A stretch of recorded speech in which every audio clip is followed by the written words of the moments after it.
Candle-by-candle analysis is easily one of my favorite trading approaches when it comes to understanding the market, why the market's doing what it's doing, and really kind of dissecting the underlying structure in terms of what's going on.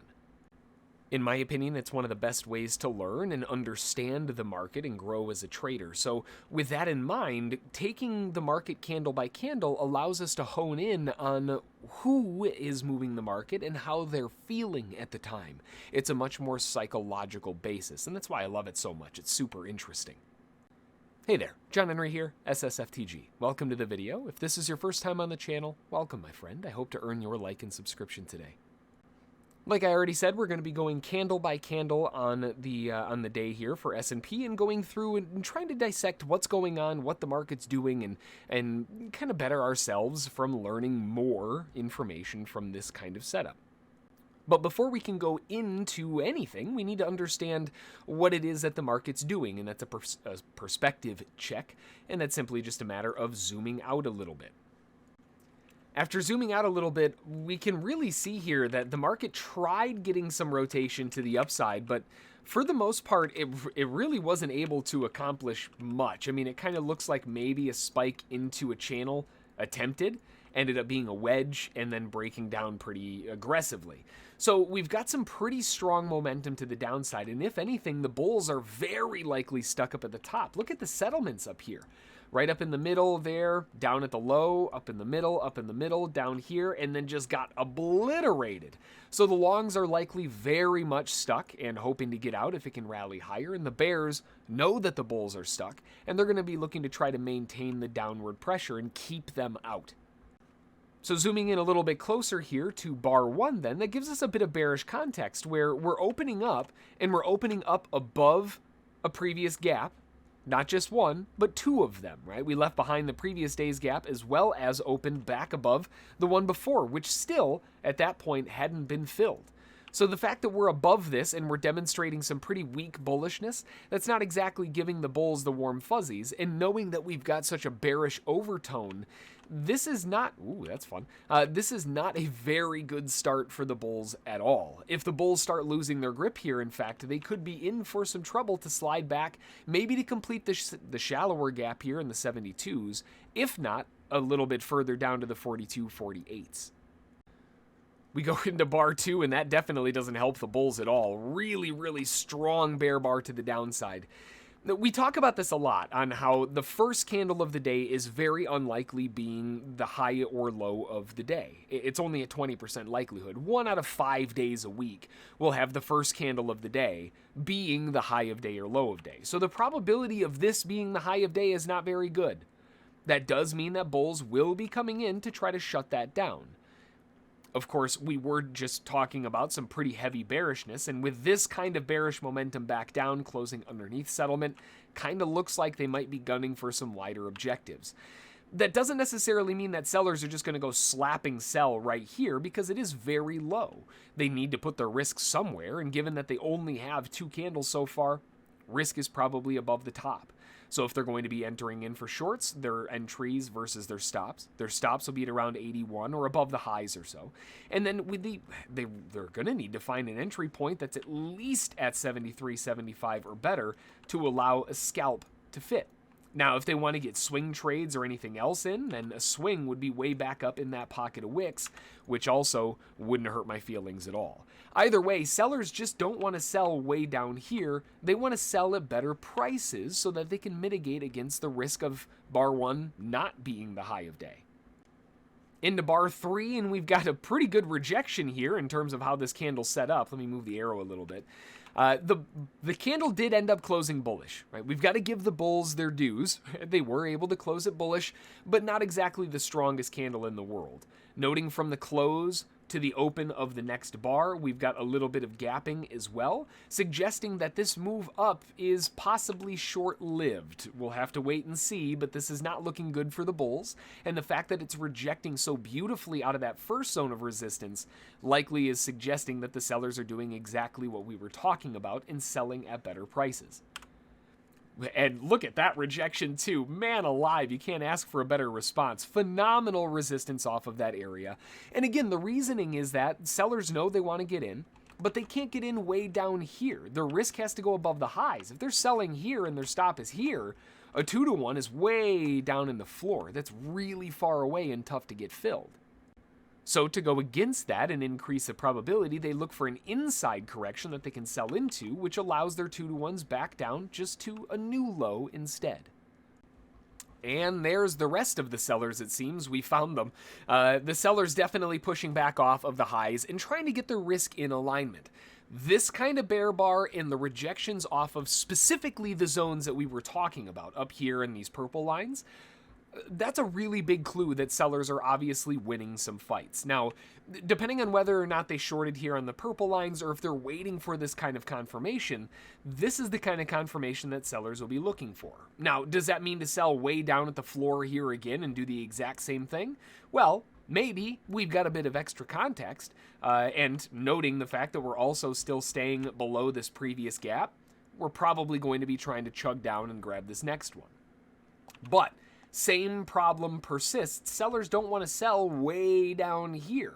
Yeah, they've got some extra confirmation, but if they want their stop in, now it's probably going to be above the highs at 78.25, meaning that they're going to want to try to narrow in, once again, at some better prices. They don't want to be way down at the bottom.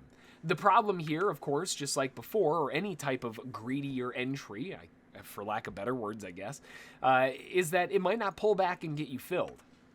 And that's what we're seeing here. We've got some continuation down, and it just slides away all the way lower. The only market participants that had a chance now were either the aggro sellers this time under the bear bar, or the ones that were looking back for the better prices. And that's why it's so important to know what they're trying to do here, because this really dictates this follow-through.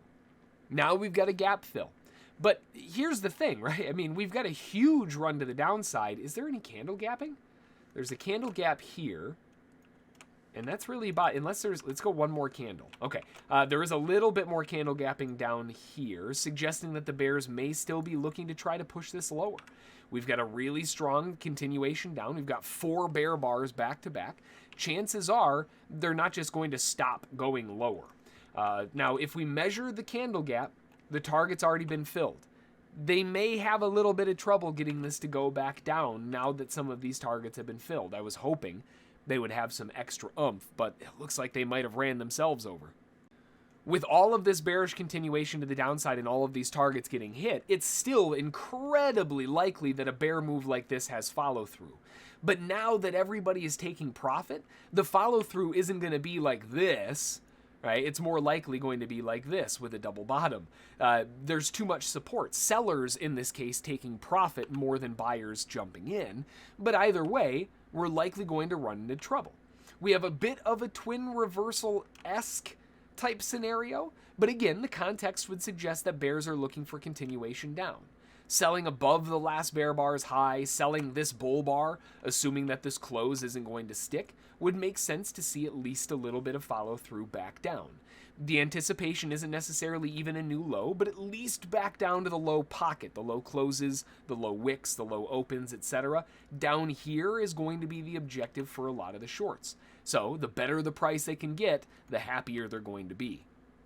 Of course, the inside candle doesn't really help anybody. Can they get anything? Okay, a lot of concern, right? Look at this wick down here. This is what we were talking about. We're coming back down into the pocket. The sellers know that everybody's taking profit down here, so it doesn't make sense to hold for a breakout, and they're tripping over themselves trying to get out of the way again, and there it starts bouncing up once more. If anything, this appears as though sellers aren't going to be interested in selling too far down. If anything, the probability of, wait a minute, is bar 1 going to be the high of day? Question mark, comes back in again. Is this going to roll higher? Well, same thing that we saw back here. Sellers obviously don't want to sell this far down anymore, so they're going to be looking for better entries. What better entry points? Well, we've got a stop swing above 78.25 that we can work with, meaning that if sellers are trying to get a target back down to that low pocket close area down here, then they have to enter in short at the very least. Let's draw this over at around 67 or so.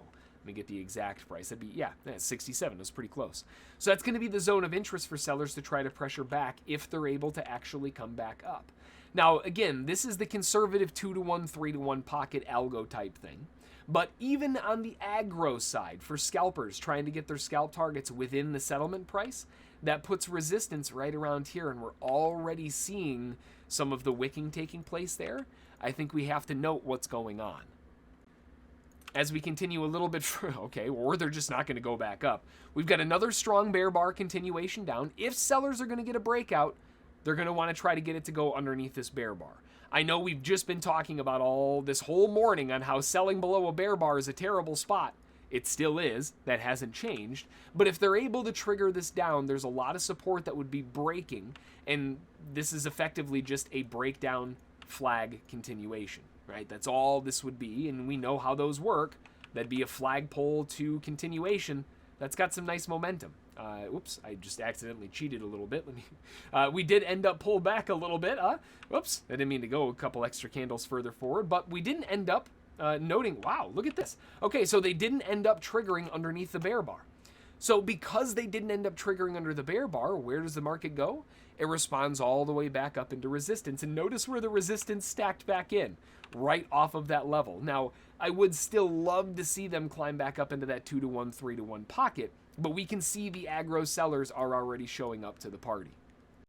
Let's see if they can get a bit more follow through. Oh, they're trying to reach all of these wicks on the top. Sellers pushing back. Oh, they're getting close. String of bull bars. We've got a string of bull bars. The concern here is that after a string of bull bars, we're going to need some extra failure from the bulls before the bears can take back over. We've got the first move down. A nice pulse up into this sell side would be incredible for the sellers. Or they're going to keep going back to the downside. This is adding strength to the sell side in a sense. Remember, we were just talking about needing some extra failure. Let's see, 3 bear bars. We've got candle gapping back down. If the bulls were in, they're going to be very, very nervous. A little bit of a table shift here. Now, it's a bit of a bummer. Obviously, I wanted to sell a bit further up and the market didn't get there. But if the market is going to come back now with 3 strong bear bars down, we've got candle gapping lower. Everything is suggesting that the market should continue down. The target on the candle gapping has not been filled. There's nothing standing in the way of the sellers anymore. If the sellers can sell above the previous last bear bar, back above the highs, anywhere, basically, that's just not the low, they're going to be pretty happy to do so. Inside bull bar, can it go above the last bear bar? There we go. Okay, perfect. So the sellers are able to trigger back in above that last bear bar's high. Big wick confirmation on this move. Now sellers need to follow through. There we go. Can they finally finish the job? And they finally finished the job. So one of the big things that obviously took place here is simply the fact that the sellers missed their opportunity to get a better price. And when shown excess proof, they dove in a bit more aggressively, but still waiting for the better prices. And that usually ends up being the key in most locations. As we continue this a little bit further forward, we can see that the sellers continue driving the market down, and what an absolute context, just wow, huge amounts of psychological context playing back and forth inside of there. That is candle by candle analysis in a nutshell, and why I love it so much, because these areas are incredible. That's going to do it, though. Hopefully this helps you kind of understand why I put so much emphasis on candle by candle, and allows you to see how to do it on your end as well. It's one of the best ways to practice, and I stand by that constantly. If you have any questions, comments, thoughts for new video topics, or anything in between, drop them in the comments below. I always love hearing from you all. Until the next one, we'll see you all then. Thanks.